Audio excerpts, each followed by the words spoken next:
Hola everybody, welcome back to my channel. So I want to quickly apologize for the title of this video if it scared anybody, and I don't want people to think that I've been sleeping on the street or been sleeping under bus ports, even though I have before. In my last video I did mention that I haven't had a stable home to live since pretty much the start of this year, and now I have finally been approved for a house, which is amazing because it has been so stressful. Like, anyone who knows me knows that I've been complaining about using a onesie as a blanket. Yesterday, I bought myself an actual blanket. I bought myself bed sheets. Like, I'm excited to buy my bed, the fridge, the couch, like the desk, the microwave. You guys are probably wondering why I'm wearing the black wig again. I am bleaching my hair, so it is yellow. The wig's staying on today. Also, I'm filming on my brand new iPhone. I got the iPhone 12 Pro. Why did it do that? Sorry if the quality is a little bit weird because I've been kind of toggling with like all of the settings and stuff. I also don't have my ring light, which is so annoying, but I will be moving all of my things from Perth over to Brisbane very, very soon. In fact, I'm actually going back to Perth to visit very, very soon. My best friend has a baby and I literally cry thinking about meeting this baby. Like, this baby is going to be my baby. I'm super excited to catch up with you guys. I feel like I haven't had a proper sit down opening up about my life to you guys. I know that I'm very, very open online. I've talked about many touchy and triggering topics online, but I feel like I haven't had a moment to just fill you guys in. I'm actually quite a private person. I really enjoy my own privacy. I like being private between my friends, between my family members. I just find a lot of joy in knowing that I can be the only person to have myself. Call me a Leo, call me egotistical. I know. I am back. I got myself fake meat pizza. I lived in this house over in Perth for 4 years. I really made it my own. Every single furniture from that house was pretty much not bought for me. The only thing I bought was my bunk bed. Everything else, the mattress, the table, the microwave, the fridge, the couch, everything else was either taken from the side of the street. I remember like fucking putting furniture on my penny board and dragging it to the top of my street. Finding a desk with like 2 wheels when it's meant to have 4 and dragging it to the top of my street to get it inside my house. It took me so long to pack up this house. I was completely alone, so it was really stressful. Like, I'm so glad that I've had friends to help me take me to the storage unit because I put all my furniture in a storage unit, or like all the good stuff that we needed. And when I handed my keys to my landlord after a month long of waking up every day crying because I was so physically exhausted, I was working, doing a kitchen job, doing YouTube, doing all that stuff. I was working so hard all day, all night. And before that, I had already bought a one-way ticket to Bali because my mom and I have an apartment there that's very cheap. It's just 1 room and a bathroom.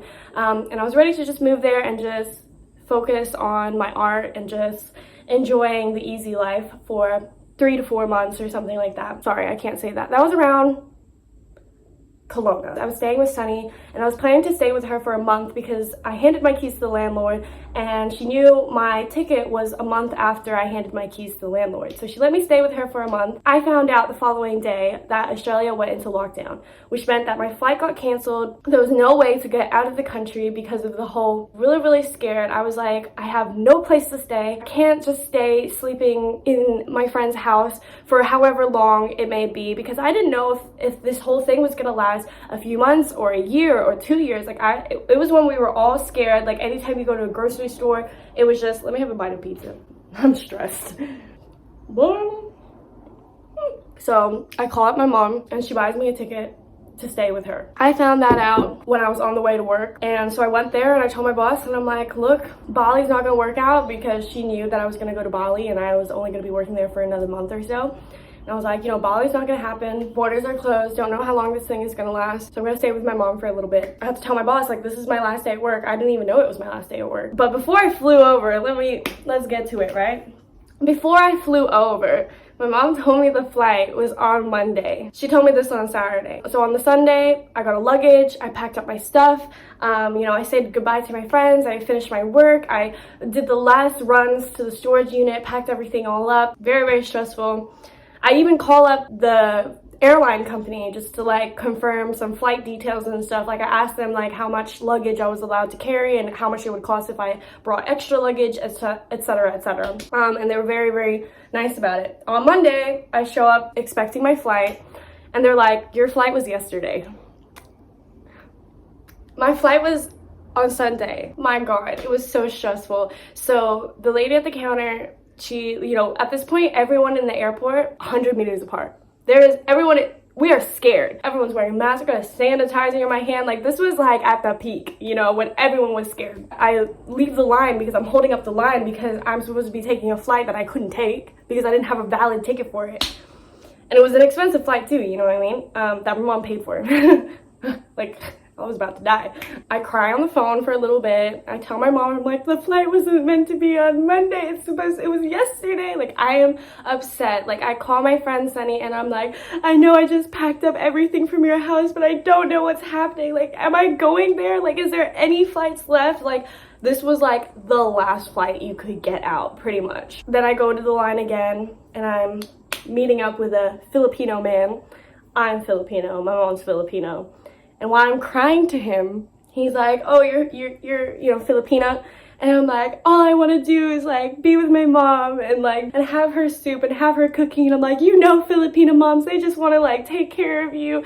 And I'm like, imagine like going through this time, like the only thing you want is your mom. Like, the only thing you want is to have someone take care of you. And he was like, I completely understand.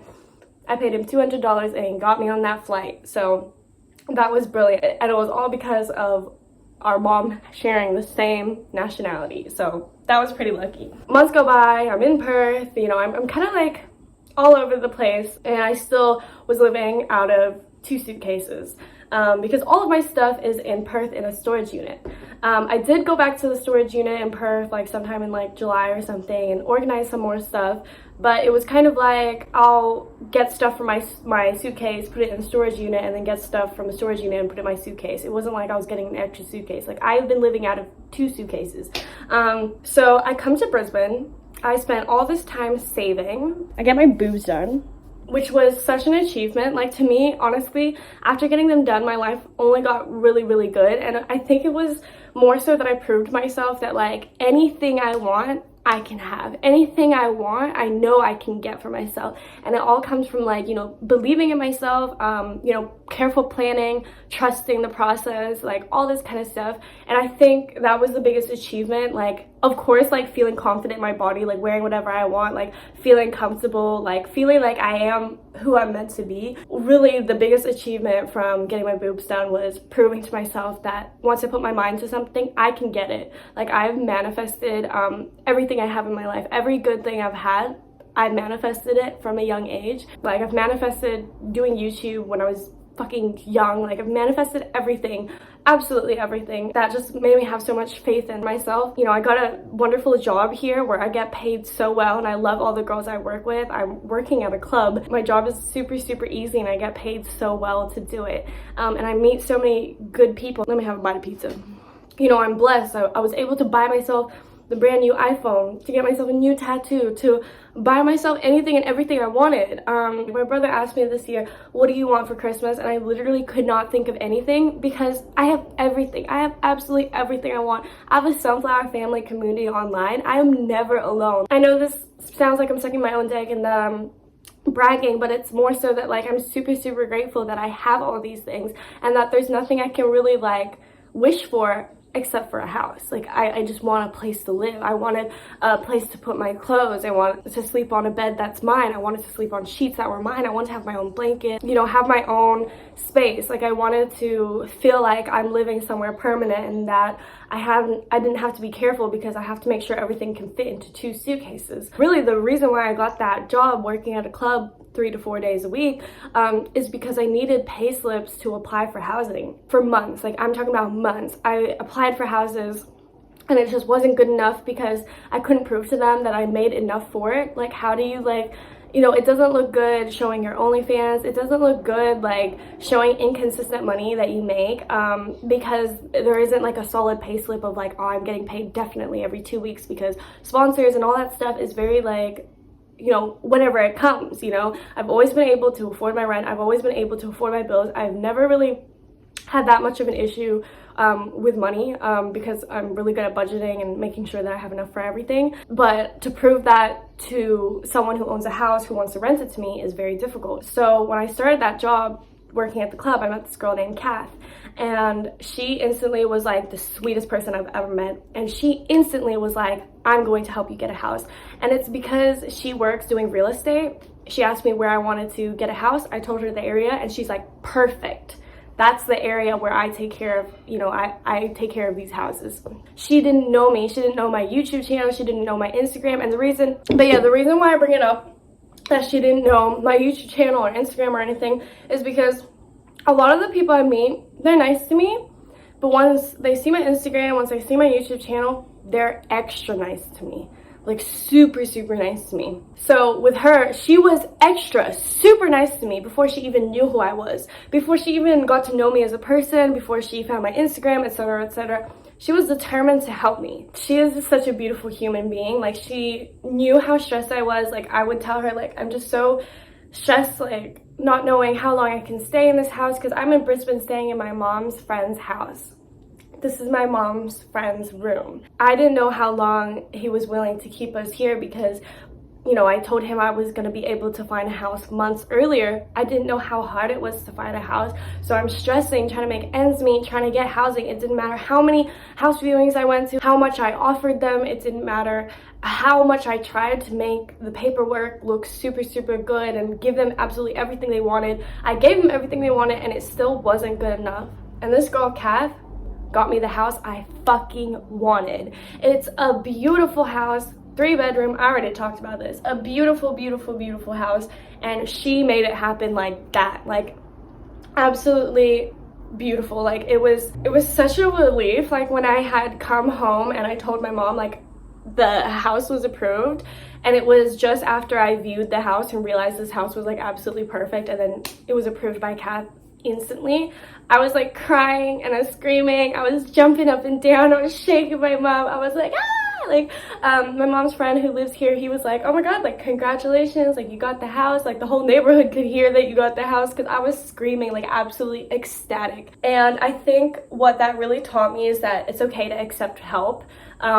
Most of the time I find it really hard to accept help, and this girl, like, held out her hand to me and I took it, and I feel like that really made this whole thing possible, because there were so many moments where I just was like, oh, like, I don't want to push her, like, I don't want her to feel like I'm using her, like, I don't want, you know, like, I felt really weird about, you know, asking someone for so much help or accepting help from someone, because this was something that really bothered me. It really bothered me, like, not having a stable place to live. I was stressed. I was so fucking stressed.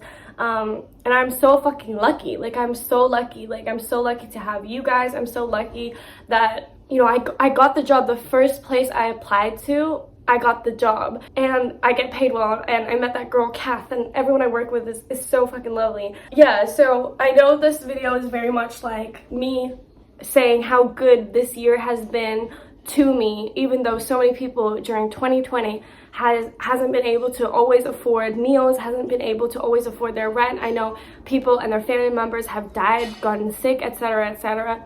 And so it does feel very hard for me to be like, you know, at the end of this year, I managed to make this my year. I managed to make this year beautiful and wonderful and exciting and colorful. And at the start of the year, with the whole situation going on, I was so scared everything would have to be put on hold.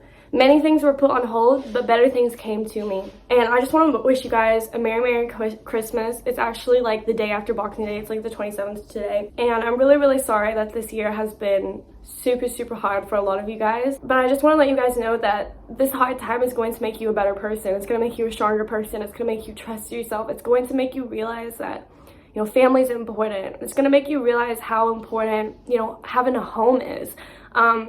I feel like I just took having a home for granted. And guys, like, I've literally been homeless before.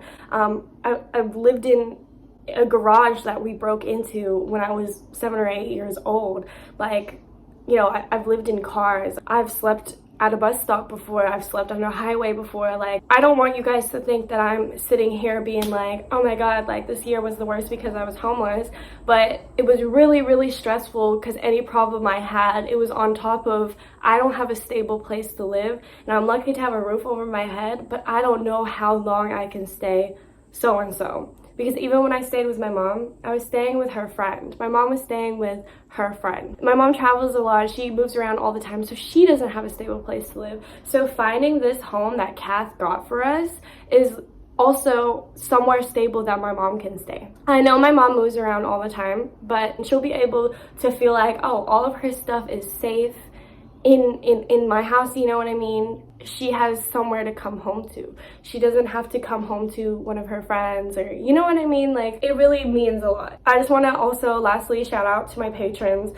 You guys absolutely made this year possible. You guys lifted me up, and some of the most lovely, caring, kind people who genuinely like want to know how I'm doing, who want to know how to help me. Or it's never even like when people ask like, oh, do you need help with anything on Patreon? They're never like asking like, oh, do you want me to give you more money? They're always like, do you want some support? Do you want some, you know, ideas? Like, I literally had someone help me figure out, you know, some of my situations with the borders and whether I could come to Brisbane, whether I could go to Bali and stuff like that. Like, I had so many people offer their help and support. So I'm gonna wrap this video up because I need to eat my pizza. Oh. Sorry. But I love you guys all so much. Thank you so much for watching. Bye!